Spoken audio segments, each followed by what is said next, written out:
درنو زده کوونکو السلام علیکم ورحمت الله وبرکاته. په دې هیله چې راته روغ جوړ او خوشحاله وئ.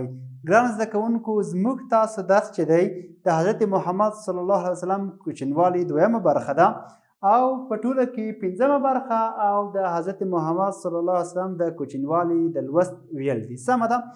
مخکې له دې چې درس ووایم په درس شروع وکړم لومړی زه تاسو نه پوښتم چې تېر درس کې یا په تېره برخه کې موږ څه ولوستل؟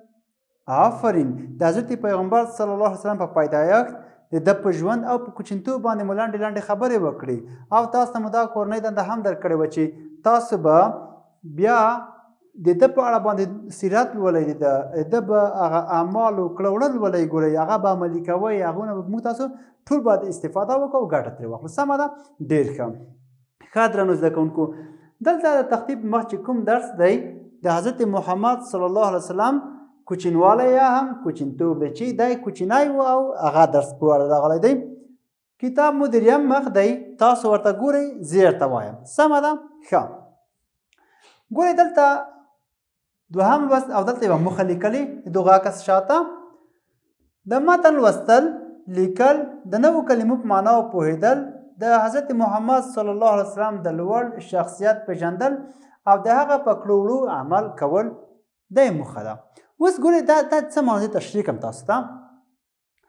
ګورئ د متن لوستل، دغه متن چې کوم راغلی په کتاب کې دا باید صحیح ولولو، صحیح ورباندې پوه شو چې موږ تاسو باید د متن لوستل زده کړو، ښه زده کړو. سمه ده چې بیا سبا په ټولنه کې موږ تاسو د کومې ستونزې سره مخ نه وو. له هغې څخه وروسته لیکل دي، دا باید صحیح ولیکو، منظم ولیکو چې موږ تاسو دغه ګوت چې دی په لیکلو باندې بلد شي او یا عادت شي. سمه ده. آفرین. له هغې څخه وروسته د نوو کلمو په معناو پوهېدل چې موږ تاسو باید کومې نوې کلمې چې په دغو کې راغلي وي مخکې نه ورسره مخ شوي د هغو په معنا باندې پوه شو، دا وپېژنو چې دا نوې کلمه څه معنا چېرته استفاده کېږي. سمه ده.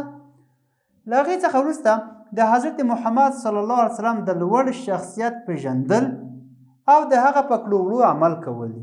یعنې موږ تاسو د حضرت محمد صلی الله علیه وسلم په اړه باندې ډېر معلومات ولرو، د هغو شخصیت هر اړخیز باید موږ وپېژنو، د هغو سیرت وګورو، د هغو احادیث وګورو، د هغو هغه نور کړه وړه ټول وګورو او له دغو څخه موږ تاسو باید څنګه کړو په خپل ژوند کې عملي کړو او په خپل ژوند کې ګټه ترې واخلو. صحیح ده. د هغو د لارو نه، د هغو د سنتو نه، د هغو د کړو وړو نه هغه څنګه موږ تاسو باید په خپل ژوند کې عملي کړو، ګټه ترې واخلو. سمه ده. آفرین. لاندې پوښتنې کړې دوې دانې، وایي تاسې د حضرت محمد صلی الله علیه وسلم په هکله څه ویلی شئ؟ خپل معلومات نورو ته وړاندې کړئ. دا به تاسو خپله ووایئ چې دا په لومړیو کې څه رقم سړی وګورئ چې اول کله ماشوم و، دا له کوم پېښو سره مخ شوی دی، بیا وروسته څه رقم شخصیت و، کوم کارونه یې کړي، دا پر هغه څه کومې ښېګڼې لاسته راغلي، کومې ښېګڼې راغلي، کوم تورتمونه ورک شول، ګورئ دا به ټول ووایي. بیا به تاسو خپلو منځو کې یو بل سره وایي. سمه ده. او بله پوښتنه دا کړې وایي پورتنی عکس کې کوم زیارت وینئ؟ دغه زیارت کوم زیارت دی؟ آفرین. دا به هم تاسو راته وایي. د هغو څخه وروسته دریم درس اول خط دی. صحیح ده. دریم مخ اول خط. صحیح ده. ښه. زموږ پیغمبر حضرت محمد صلی الله علیه وسلم له کوچنیوالي څخه د ښو او نیکو اخلاقو څښتن و. ګورئ یوه خبره زه تاسو ته باید وکړم، موږ تاسو کله چې د حضرت محمد صلی الله علیه وسلم نوم اورو په هغو باندې درود ووایو. صحیح ده. او یا صلی الله علیه وسلم خو حتما باید ورسره ووایو. صحیح ده. آفرین. ښه. زموږ پیغمبر حضرت محمد صلی الله علیه وسلم له کوچنیوالي څخه د ښو او نیکو اخلاقو څښتن و. دی چې ماشوم و، له ماشومتوب څخه د داسې اخلاق درلودل چې هغه ډېر ښه و، ډېر نیک و. یعنې داسې اخلاق یې درلودل چې ده په ماشومتوب کې هم چاته کوم مشکل نه دی پېښ کړی، ضرر یې نه دی رسولی. د ده له لاس څخه د خدای پاک هېڅ مخلوق بېګناه نه دی ازار شوی. ګورئ که نه، دا داسې شخصیت و چې ده په راتګ سره هغه ظلم چې په بشریت کېدلو، هغه ظلم چې په نارینه و ښځینه و کېدو هغه له منځه لاړل، عدالت راغی. صحیح ده. آفرین. حضرت محمد صلی الله علیه وسلم به د خپلو همزولو له کورنیو سره په ډېر درناوي چلند کوو. ګورئ د چې کوم همزولي وو که نه چې مثال ماشومان خپل منځ کې همزولي لري که نه مثال یا ځوانان وي ټول هر څوک چې وي خو ګورئ چې د خپل همزولي وو یا خپل انډیوالان وو د هغو له کورنیو سره به یې ډېر نرم چلند کوو ډېر ښه چلند به یې ورسره کوو ډېر ښه کړه وړه به یې ترسره کول ورسره صحیح ده آفرین له دې کبله د ده نیکه عبدالمطلب ورته تل د زوی خطاب کوه صحیح دی او په هغه باندې به ډېر ګران و ګورئ حضرت محمد صلی الله علیه وسلم داسې یو انسان و چې د هغو تره به نیکه به ورته د زوی خطاب کول له ډېرې ګرانۍ نه له ډېر ګرانښت نه صحیح ده ځکه ده د ټول بشریت سره ښه کول صحیح ده د خپل همزولو له کورنیو سره له ګاونډیانو سره که نه له مور سره له خپلو ترونو سره ټول سره ډېره ښه رویه کوله ښه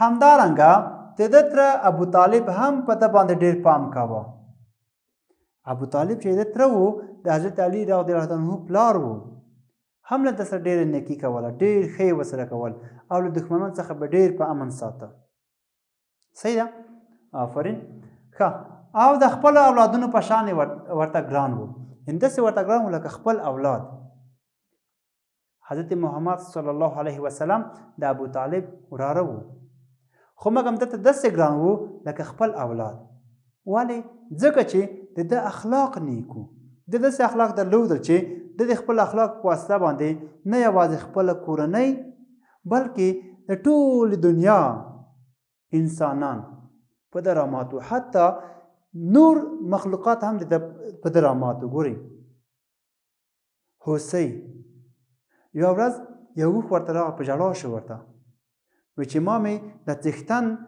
ډېر دروند باروي خو مګم هغومره مې ساتي نه دا د خدای پاک د طرفه د حضرت پیغمبر صلی الله علیه وسلم معجزه وه که نه دی به چې کله روان و که نه وریځ به راغله د ده په سر به روانه وه چې ده باندې سیوری جوړ کړي صحیح ده آفرین ښه حضرت محمد صلی الله علیه وسلم هم د مشرانو درناوی او عزت کوه او له هغوی سره یې د کور او کور نه بهر په کارونو کې مرسته کوله ګورئ حضرت محمد صلی الله علیه وسلم د مشرانو ډېر درناوی کولو هم یې د کشرانو باندې په کشرانو شفقت کولو هم یې په د لویانو ډېر احترام کولو ډېر درناوی یې کولو له هغوی سره به یې په کور کې او له کوره بهر په ټولو کارونو کې مرسته کوله صحیح دی حضرت محمد صلی الله علیه وسلم داسې یو څوک و چې ټول خلک د د اخلاقو په خاطر د د شخصیت په خاطر د د رښتینولۍ په خاطر په ده راماتو چې تر اوسه پورې په ټوله نړۍ کې خلک د یوه رهبر په توګه په داسې رهبر په توګه پورې په حیث باندې پېژني چې په ټوله نړۍ کې په ټول بشریت کې هغسې رهبر بل څوک نشته سمه ده ښه ځکه هغوی ته د زړه له کومې ګران و ځکه ټولو خلکو ته دی څنګه و ډېر سخت ګران و ورته د خو ډېر ښه نیک اعمال درلودل که څه هم دا یتیم و خو د خپل پلار د خپل نیکه او تره په شفقت او مهربانۍ کې د پلار مینه ترلاسه کړې وه ګورئ ما خو درته ویلي وو مخکې له دې چې حضرت پیغمبر صلی الله علیه وسلم تولد شي یا نړۍ ته سترګې وغړوي 2 میاشتې د له پیدایښت څخه مخکې د پلار وفات شوی و د پلار څخه یتیم پاتې شو صحیح ده د پلار نوم عبدالله و له هغې څخه وروسته دا شپږ کلن و چې د مور له سیوري څخه هم بې برخې شو مور هم وفات شوه صحیح ده بیا که څه هم دلته وي چې دا یتیم و خو بیا هم د خپل نیکه او د خپل تره د مرحمت له خاطره چې هغوی دومره رحم ورباندې کوو هغوی دومره پام ورباندې کوو بیا هم د خپل پلار یعنی دې ته مجبور نه شي د داسې وایي چې والله ما پلار نشته زه یتیم یم هغو ډېر رحم ورباندې کولو ډېر مرحمت ورباندې کولو او دا یې له هر دښمن نه ساتلو نو بیا یعنې ده د هغو په شتون کې دا احساس ونه کړو چې ما پلار نشته دا یې خالیګاه احساس نه کړه سمه ده آفرین خو څنګه وشول خو په اته کلنۍ کې نیکه چې د ډېره سرپرستي یې کوله ده ته یې د مور پلار دواړه مینه ورکوله دواړو هغه هم رحلات یې وکړ وفات شو. دا ډېر خفه شو خو بیا یې هم تره ابو طالب د سرپرستي کوله. صحیح ده. او هغه یې دلته یې ویلي چې دا یې دې ته مجبور نه کړو چې دا یې داسې فکر وکړه چې زه یتیم یم. یعنې دومره مینه یې ورکړې ده، د پلار او مور دواړو مینه یې ورکړله. سمه ده. اوس مو کتاب ته ګورئ، د سره زه بیا درته وایم د حضرت محمد صلی الله علیه وسلم کوچنیوالی. حضرت محمد صلی الله علیه وسلم کوچنیوالی درس کې څه راځي تاسو ښه ورته غوږ ونیسئ. د ده شخصیت په اړه به بیا تاسو خپله خبرې وکړئ، نور سیرت به ده حتما ګورئ. سمه ده. زموږ پیغمبر حضرت محمد صلی الله علیه وسلم له کوچنیوالي څخه د ښو او نیکو اخلاقو څښتن و. حضرت محمد صلی الله علیه وسلم به د خپلو همزولو له کورنیو سره په ډېر درناوي چلند کاوه. له دې کبله د ده نیکه عبدالمطلب ورته تل د زوی خطاب کاوه او په هغه باندې ډېر ګران و. همدارنګه د ده تره ابو طالب هم په ده باندې ډېر پام کاوه او د خپلو اولادونو په شان ورته ګران و. حضرت محمد صلی الله علیه وسلم هم د مشرانو درناوی او عزت کاوه او له هغو سره یې د کور او کور نه بهر په کارونو کې مرسته کوله، ځکه هغوی ته د زړه له کومې ګران و. که څه هم دا یتیم و خو د خپل نیکه او تره په شفقت او مهربانۍ کې د پلار مینه ترلاسه کړې وه. پوه شوئ؟ آفرین. زموږ تاسو ته څه شي و؟ د حضرت محمد صلی الله علیه وسلم کوچنیوالی و. هغه څنګه کوچنیوالی و، څنګه ژوند یې کړی و.